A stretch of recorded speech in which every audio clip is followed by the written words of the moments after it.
कोई भी सपना साकार करने के लिए सबसे जरूरी है सही कोच का होना। चुनिए Jha sir academy for IAS को और करे अपने UPSC और PSC का सपना साकार।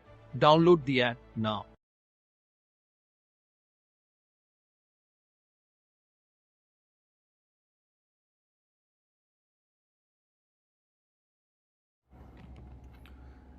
नालंदा यूनिवर्सिटी ये ऑफ़र मतलब कोर्स जो है वो ऑफ़र कर रही है बे ऑफ बंगाल के ऊपर, तो इसके बारे में हम लोग डिस्कस करेंगे। Alright, good evening. चलो लेट्स स्टार्ट। तो नालंदा यूनिवर्सिटी एक सर्टिफिकेट कोर्स जो है वो ऑफ़र कर रही है बे ऑफ बंगाल रीजन के ऊपर, and it is very important bay of Bengal region को स्टडी करना as per climate change perspective, right. तो वो वाली चीज़ भी एक इंपॉर्टेंट है, क्योंकि हम देख ही रहे हैं सबसे ज़्यादा साइक्लोनिक एक्टिविटी वहीं पर ही आ रही है, राइट। और इसके अलावा एक पोटेंशियल ये भी है कि हम लोग को ईस्ट एशियन कंट्री के साथ जो है वो कनेक्ट करना है, राइट। और बे ऑफ बंगाल के थ्रू ही पॉसिबल हो पाएगा। जैसे आपने सुना होगा एक्ट ईस्ट पॉलिसी है हमारी एक, राइट। तो लोक ईस्ट पॉलिसी हुआ करती थी पहले, फिर एक्ट ईस्ट पॉलिसी भी हमने काम करना शुरू कर दिया। तो नालंदा यूनिवर्सिटी का याद रखो कि नालंदा यूनिवर्सिटी का एक सर्टिफिकेट कोर्स है, स्टेट PSC भी पूछ सकती है, UPSC के लिए भी बहुत इंपॉर्टेंट है।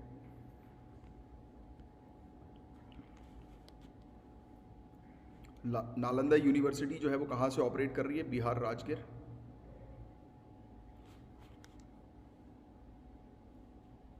ठीक है। फिर यूनिवर्सिटी ऑफर कर रही है बे ऑफ बंगाल पर कोर्स।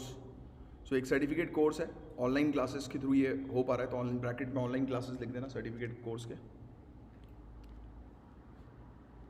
फ्यूचर में ऑफलाइन करेगी, बट फ्यूचर वाली चीज़ अभी के लिए आपके लिए इंपॉर्टेंट नहीं है, राइट। अभी जो है एट प्रेजेंट तो वो चीज़ इंपॉर्टेंट है। कोर्स की बात करें 3 हफ्ते का कोर्स होगा, लिखने की ज़रूरत नहीं है, राइट। और इसके अंदर नेविगेशन, फिशरीज़, राइट, और ट्रैक 2 पॉलिसीज़ यानी कि पॉलिसीज़ वगैरह जो बनाई जाती है बे ऑफ बंगाल के ऊपर, तो उस पर एक्सपर्ट्स जो होंगे वो लेक्चरर होंगे, तो that is not important for you. This point is very important, ठीक है, कि कौन सी कंट्रीज़ जो है वो बे ऑफ बंगाल में इन्वॉल्व हैं। तो ये कंट्रीज़ के पूरे नाम जो है वो आपको थोड़ा सा ध्यान में रखना है। India, Bhutan, Bangladesh, Nepal, Sri Lanka, Myanmar, Thailand, Indonesia, China, Singapore, Malaysia, United states भी इंटरेस्टेड है, UK भी, जर्मनी, फ्रांस, जापान, कोरिया। तो इन कंट्रीज़ के नाम जो है वो लिख लो कि कौन सी कंट्रीज़ जो है वो इन्वॉल्व हैं।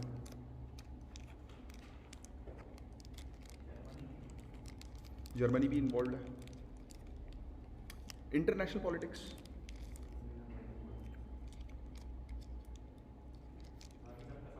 हाँ, फ्रांस का भी आइलैंड इनका है ही है, जैसे डियागो गार्शिया, किसका? यूनाइटेड स्टेट्स का है कि UK का है डियागो गार्शिया? UK।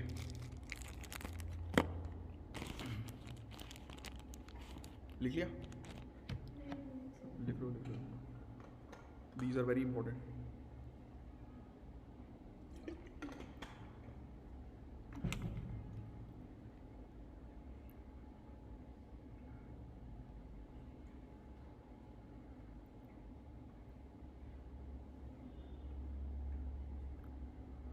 तुषार अंदर आ जाओ।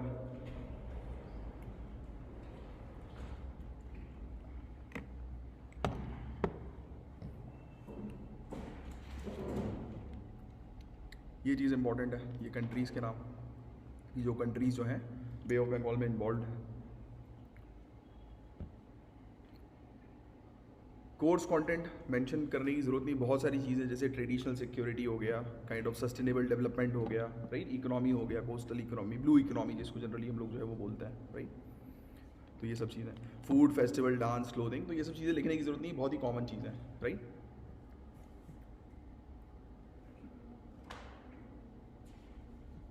ठीक है, हाँ।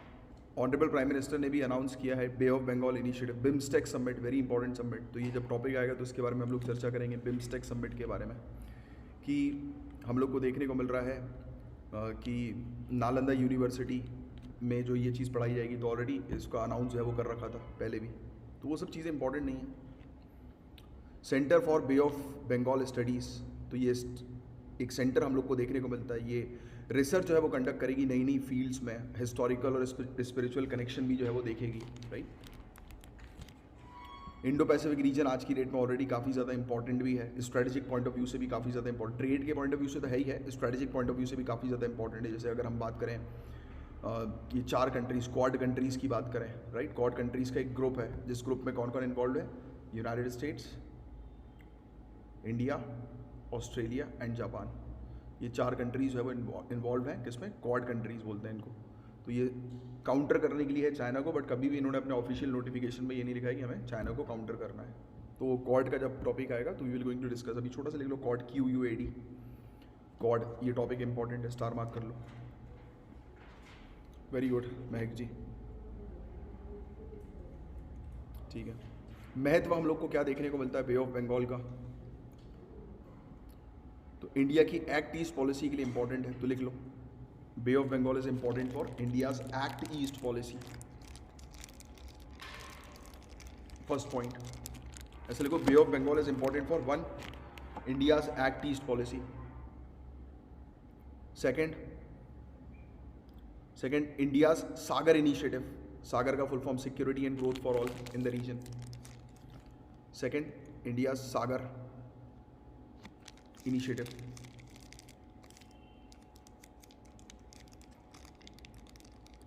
ठीक है, अब नालंदा यूनिवर्सिटी से रिलेटेड हम लोग फैक्ट जो है वो डिस्कस करेंगे। A large Buddhist monastery in ancient kingdom of Magadh, modern day Bihar. तो एक बहुत बड़ी मोनास्ट्री, बुद्धिस्ट मोनास्ट्री थी, Nalanda was the Buddhist monastery. तो पहला पॉइंट ये लिखो, Nalanda was the Buddhist monastery, bracket में मगध के अंडर। नालंदा जैसे यूपीएससी का एग्ज़ाम है उससे भी डिफिकल्ट बोलते थे, नालंदा का एग्ज़ाम हुआ करता था। वहाँ पे द्वार पे ही टेस्ट ले लिया जाता था, मतलब वहाँ के सिक्योरिटी गार्ड्स ही इतने, कहा जाता है कि वो थे नॉलेजेबल कि किसी को अंदर जाना है तो आपसे क्वेश्चंस है वो पूछेंगे।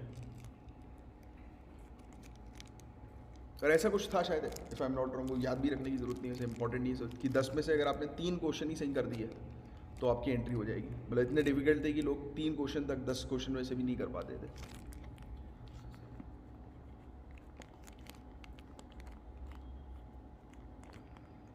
देखना पड़ेगा महायाना बुद्धिज्म के बारे में, वी विल डिस्कस। अपन ने कवर किया था ये वाला टॉपिक, बुद्धिस्ट का है,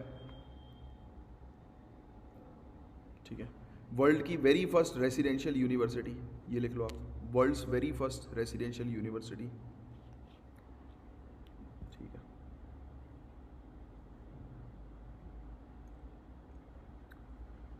established, next point, established during Gupta empire era, established during Gupta empire era, ठीक है।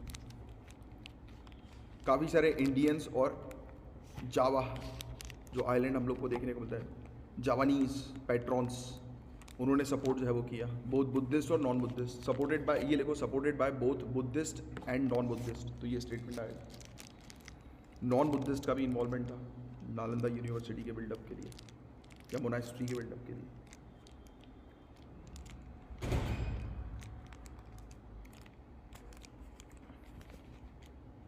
95 kilometres south east of Patna.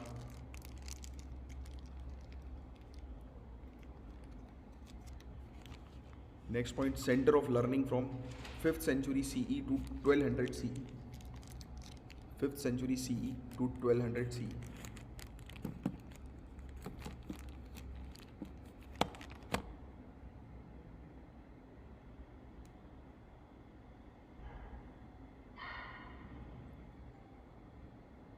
कुछ समय तक रहा था ये।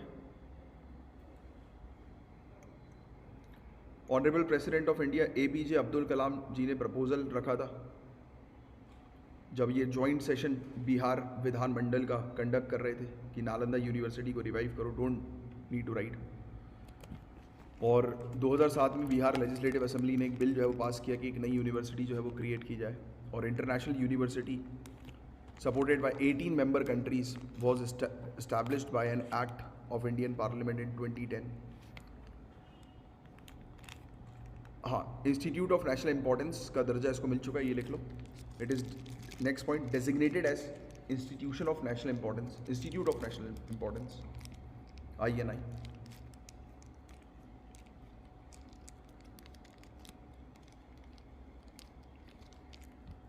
ईस्ट एशिया समिट के दौरान जो है वो डिसीजन लिया गया था कि इसको सेटअप करना है कि नहीं करना, तो वो भी लिखने की ज़रूरत नहीं है, ठीक है।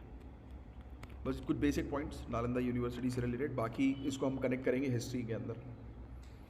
इंडिया की act east policy, this is very very important from international relations point of view. India की एक्ट ईस्ट पॉलिसी नवंबर 2014 में लाई गई थी। इसके अलावा ये भी लिख लेना, it is the successor of look east policy. It is the successor of look east policy. इससे पहले जो थी वो लुक ईस्ट पॉलिसी थी, फिर हम लोगों ने एक्ट ईस्ट पॉलिसी पर काम करना शुरू कर दिया। अब ये लिखने की ज़रूरत नहीं कि हमें जो हमारी ईस्ट एशिया के साथ संबंध बनाने, रिलेशनशिप जो है बिल्डअप करने, this is very natural, right, कि हमें प्रमोट करना economic, strategic, cultural relation Asia Pacific क्षेत्र में। तो you don't need to write, नाम से ही समझ रहा है, एक्ट ईस्ट पॉलिसी, ठीक है। Connectivity, trade, culture, defence, people to people contact, bilateral level पर बातचीत करके, डायलॉग्स करके, रीजनल लेवल पर, मल्टीलेटरल लेवल पर आपस में कंट्रीज मिलेंगी, बातचीत करेंगी और वो वेरियस चीज़ों पर जो है वो काम करेंगी, राइट। तो ये चीज़ें लिखने की जरूरत नहीं है। सिग्निफिकेंस क्या है, महत्व हम लोग को क्या देखने को मिलता है, तो ईस्टर्न रीजन जो एशिया का है, इसके अंदर हम लोग को एशियन नेशंस देखने को मिलते हैं। ग्रेटर चाइना, इसके अंदर, अच्छा ये लिख लो, greater China consist of, greater China में कौन कौन आता है, हांगकांग, मकाऊ और Taiwan. Very important from current point of view, क्योंकि ताइवान आपको पता होगा कि ताइवान जो है वो एक सेपरेटेड छोटा सा आइलैंड हम लोग को देखने को मिलता है चाइना का ही, और इशू चलता है। ताइवान जो है वो उसने हालांकि अपने आप को इंडिपेंडेंट घोषित नहीं किया हुआ है, राइट, वो चाइना उसने कभी भी डिक्लेयर नहीं किया, बट उसके पूरी जितनी भी ट्रेड एक्टिविटीज़ होती हैं, पॉलिटिकल एक्टिविटीज़ होती हैं, उसकी टोटली इंडिपेंडेंट है। क्योंकि जो लोग चाइना के अंदर डेमोक्रेसी की डिमांड कर रहे थे, चाइना ने उठा के उनको इस आइलैंड पर फेंक दिया था, बोलते ही जाओ। जिन लोगों ने चाइनीज़ गवर्नमेंट के खिलाफ जो है वो प्रोटेस्ट किया था, तो उनको यहाँ पर फेंक दिया गया था। अच्छा, अब हांगकांग और मकाऊ का क्या केस है, तो हांगकांग और मकाऊ को जो है वो अभी ये करंट पॉइंट ऑफ व्यू से भी इंपॉर्टेंट है। चाइना ने जो है वो, यूके ने जो है वो चाइना को दिया था, और एक कंडीशन के साथ दिया था कि यहाँ पर हमारे द्वारा बनाए गए जो प्रिंसिपल्स हैं वो फॉलो किए जाएंगे, और 50-55 ईयर्स तक अराउंड। बट अभी चाइना ने अबॉलिश कर दिया। चाइना पलटू इंसान है, चाइना ने बोला कि नहीं, मैं नहीं मानता कि यूके के साथ क्या एग्रीमेंट हुआ है। तो from current point of view Hong Kong and Macau is also important as well as Taiwan, क्योंकि ताइवान का भी इशू चल रहा था अभी बीच में। ताइवान के ऊपर से रॉकेट दाग दिए थे चाइना ने डराने के लिए, क्योंकि यूनाइटेड स्टेट्स का सपोर्ट करता है ना ये। अब यूनाइटेड से सपोर्ट नहीं, वो तो यूनाइटेड स्टेट्स कंधे पे के बंदूक रख के जो है वो चलाता है। अब यूनाइटेड स्टेट्स को पता लग गया कि हांगकांग और मकाऊ को इसने अपने फेवर में ले लिया, कंट्रोल कर लिया। काफ़ी सारी चीज़ें थी हांगकांग में, जो भी लोग जैसे बोलते थे ना कि मतलब जो भी प्रोटेस्ट कर रहा है गवर्नमेंट के खिलाफ, तो चाइना क्या करती थी, उनको डिटेन करके उनको पकड़ के जो है वो अपने मेन जेल पर रख देती थी, टॉर्चर करती थी। तो उसके खिलाफ जो है ये लोग गए थे, तो इसने सप्रेस कर दिया इनके पॉलिटिशियन के साथ जो है मिलके चाइना ने। तो आएगा ये सब टॉपिक्स भी। तो ग्रेटर चाइना के अंदर ये 3 रीजन जो है वो कनेक्टेड हम लोग को देखने को मिलता है, ठीक है। अब रीजनल सिक्योरिटी, अब ये बुलेट पॉइंट जो है वो लिख लो कि महत्व क्या है, सिग्निफिकेंस क्या है ईस्ट एशिया का इंडिया के लिए। तो पहली चीज़ तो ईस्टर्न कंट्री है, हमारे लिए इंपॉर्टेंट है, नियर बाय। नेबरिंग कंट्रीज लिख सकते हो आप, ईस्टर्न कंट्रीज ब्रैकेट में नेबरिंग कंट्रीज, तो उनके साथ रिलेशन बनाना बहुत इंपॉर्टेंट होता ही है।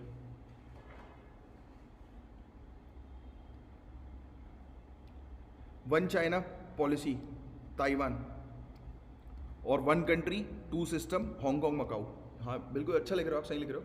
ये भी लिख लो आप, 1 China policy is for Taiwan, 1 China policy for Taiwan, and 1 country 2 system, and 1 country 2 system for Hong Kong and Macau. यानी कि एक कंट्री में 2 सिस्टम है, कि हांगकांग का सिस्टम, मकाऊ का सिस्टम डिफरेंट चलता है, अलग चलता है, राइट। वेरी गुड मैग जी, ये अच्छा पॉइंट आपने बताया, बिल्कुल सही लिख रहे हो। ताइवान जो है 1 चाइना पॉलिसी के अंडर आता है, और मकाऊ और हांगकांग जो आता है वो 1 country 2 system, 1 country 2 system. Good, ऐसे ही रिकॉल करना है, जब भी ये चीज़ें आए ना बार बार ये कंट्रीज, तो अपन ने जो चीज़ पढ़ा हुआ है उसको रिकॉल करो, सामने लाला के बार बार रखो, तो उससे रिवीजन अच्छा होगा। Very nice. Second point, regional security. Obvious सी बात है कि हमें उस क्षेत्र की सिक्योरिटी पर ध्यान देना है, इसलिए हम एक्ट ईस्ट पॉलिसी पर काम करते हैं, तो एक्ट ईस्ट पॉलिसी का ये सिग्निफिकेंस हमें देखने को मिलता है। कोरियन पेनिनसुला पे टेंशन है ही, साउथ चाइना सी का इशू हम लोग को देखने को मिलता है, ये ताइवान का इशू, ताइवान स्ट्रेट जो हम लोग को देखने को मिलता है, तो उसका इशू है ही, राइट। ठीक है, तो सिक्योरिटी इस क्षेत्र की बहुत इंपॉर्टेंट है। फिर next point, economic benefit. Look east policy से हमें इकोनॉमिक बेनिफिट होता है। अब इकोनॉमिक बेनिफिट में पॉइंट लिखना है कि नियरली 50% पूरे दुनिया भर की पॉपुलेशन और 20% ग्लोबल ट्रेड, यहीं का ही हम लोग को देखने को मिलता है। इसमें लिख देना इकोनॉमिक बेनिफिट में नियरली 50% दुनिया भर की पॉपुलेशन यहीं पर रिसाइड करती है। तो जहाँ पॉपुलेशन वहाँ market, we see population as a market.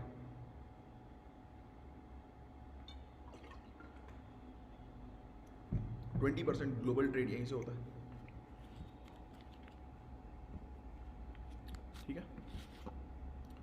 तो ये कुछ पॉइंट्स हमने 3 पॉइंट्स लिख लिए, रीजनल सिक्योरिटी, इकोनॉमिक बेनिफिट और हमारी नेबरिंग कंट्रीज हैं, तो ये सिग्निफिकेंस है। ईस्ट एशिया कम्युनिटी जो है वो एक बिग रोल जो है वो प्ले करती है एशियन कंट्रीज़ की रिस्पॉन्सिबिलिटी के सेंस में अगर हम लोग देखें तो, राइट, और contributing to the resolution of global issues. तो ये अगर हमारे पास में रहेंगी, हमारे इनसे रिलेशन अच्छे होंगे, तो जैसे यूनाइटेड नेशन या ऐसे प्लेटफॉर्म्स जो हम लोग को देखने को मिलते हैं वहाँ पर हमें सपोर्ट जो है वो मिलेगा, राइट। बिम्स्टेक भी आ गया, चलो वेरी गुड, बिम्स्टेक के बारे में लिख लो आप, बिम्स्टेक भी दिया हुआ है। Bay of Bengal initiative for multi sectoral technical and economic cooperation, BIMSTEC very important.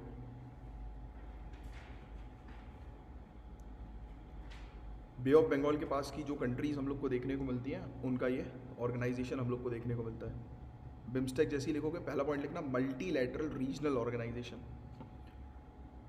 बहुपक्षीय क्षेत्रीय संगठन।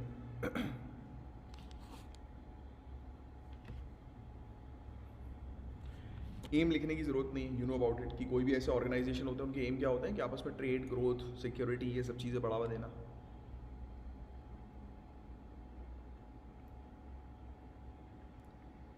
लिटोरल स्टेट्स कौन सी होती हैं? कोस्टल स्टेट्स, तटीय वाली स्टेट, तट वाली लिटोरल स्टेट। जिसको नहीं पता लिटोरल का मतलब लिख लो, लिटोरल कोस्टल स्टेट्स।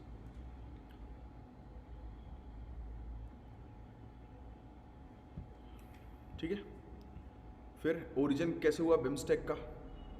तो BISTEC के तौर पर ये बनी, बिस्टेक 1997 में बनी।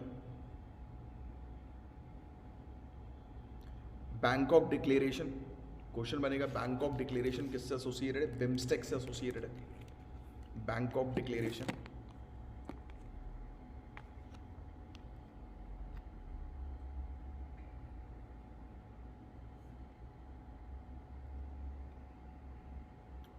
बिम्स्टेक कैसे बनी? Bangladesh, India, Myanmar, Sri Lanka, Thailand और EC यानी कि इकोनॉमिक कॉपरेशन। पहले बिस्टेक थी, बांग्लादेश, इंडिया, श्रीलंका, थाईलैंड, फिर म्यांमार जो है वो जुड़ने के बाद बिम्स्टेक बन गई है, राइट। जैसे ब्रिक्स का नाम हम लोग को देखने को मिलता है वैसे ही बिम्स्टेक का भी नाम है, तो अपन को समझ में आ गया कि बिम्स्टेक कैसे बनी। EC यानी कि इकोनॉमिक कॉपरेशन, कि इकोनॉमी पर ये ज़्यादा फोकस करते हैं। म्यांमार की एंट्री हुई लेट 1997 में, उसी ईयर हो गई लेट 1997, ठीक है। नेपाल और भूटान भी इसके मेंबर बन गए, बट नाम इनने चेंज नहीं किया। Nepal and Bhutan also became the member in 2004।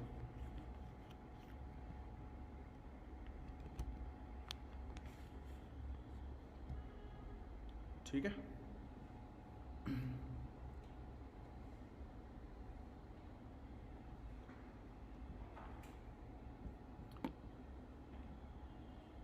ठीक है। अब बिम्स्टेक क्षेत्र में वहां पे लिखो एक point, 22% of world population,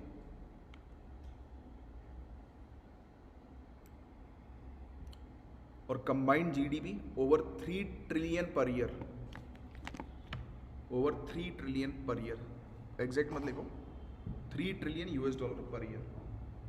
combined GDP over 3 trillion $US per year.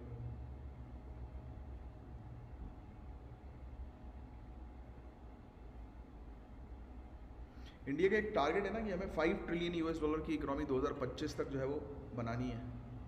पढ़ा ये कहीं पर? 2025 2025 $3 ट्रिलियन तो हम अचीव कर चुके हैं वेरियस सोर्सेज के थ्रू। ठीक है, तो बस ये बिम्स्टेक के बारे में हमने पढ़ा, एक्ट ईस्ट पॉलिसी के बारे में हमने पढ़ा और बे ऑफ बंगाल के सिग्निफिकेंस को जो है वो हमने जाना। तो ये पॉइंट्स मेंस के लिए बहुत इंपॉर्टेंट